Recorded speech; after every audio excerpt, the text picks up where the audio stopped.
Alden Richards, update po tayo.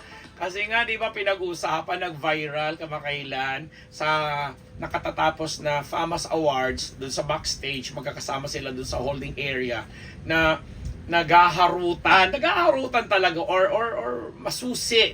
Masusi, ano ba yung maigting, masusi, yung gwardyado ni Alden Richards, si Catherine Bernardo, na nanalo ng Best Actress that night. And ang saya-saya kasi nominated din naman nominated si Alden ba for A Family of Two. But anyway, ando doon si Piolo Pascual na nakikipagkulitan na ang dami nga dahil intriga na parang ano tawag doon, may mga memes pa na sinasabing, ano ba, Papa P, nakikigulo ka dyan, pabayaan mo mag-enjoy yung dalawa. Nag-holding hands, tapos biglang may super PA ang dating ni Alden kay Catherine, na alam mo yon, pagpapakita rin at pagpapatunay na more than or deeper, they have a deeper friendship na nga kung hindi man sila na. Diba, meron talaga silang ano, kasi kung sasabihin mo promo lang, sobra silang consistent kasi on and off camera, meron man na silang mga ganap. Off camera kasi na pinag-uusapan natin dito, yung mga sightings sa kanila sa bahay ni Catherine, sa bahay ni Alden, yung nandun sila kumakain sa labas kasama ng mga friends, may mga ganong off-cam talagang moments na sinasabing iyan ba ang walang relasyon. Then pag may mga nasa site naman sila ng nakukuhanan sila ng mga camera naman, kagaya nga nung sa FAMAS, makikita mo naman talagang genuine yung sweetness, yung pag-holding hands, yung pagtitinginan sa isa't isa ng malalagkit, na sabi nga, panira ka, Papa P, ba't sumisingit ka dyan, ganyan. Tapos dumating na tuloy sa issue na, baka naman hindi si Catherine talagang gusto mo landian, may mga ganun eh. But anyway, syempre pa joke lang po yun. So, ano naman talaga nangyayari dito sa dalawang ito?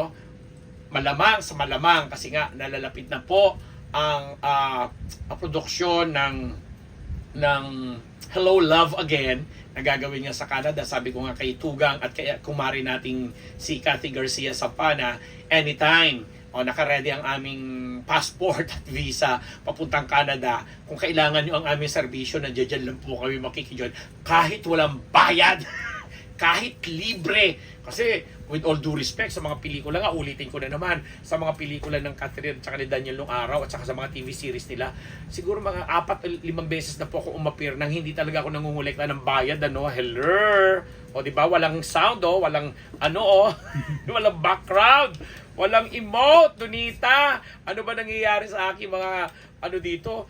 Wala bang magdo-donate sa akin ng dito?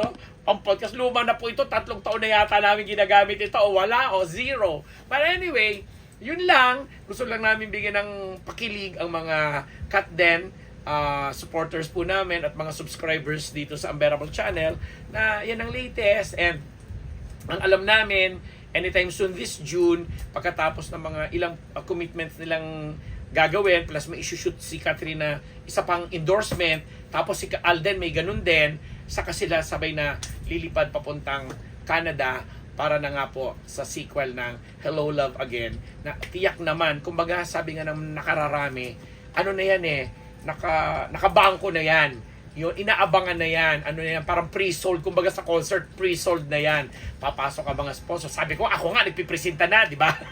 Papasok ang mga sponsors, papasok yung mga kagaya kong gustong tumulong sa promotion, etc. Kasi alam namin, sa pamamahala na yan ng Star Cinema, at saka ni Direk Cathy Garcia Sampana, Direk Cathy Garcia Sampana, ay maayos, makabuluhan, at isa na naman siguradong pelikula na tatabo sa takilya at papatok at tatangkilikin ng nakararami, not necessarily mga Catden fans.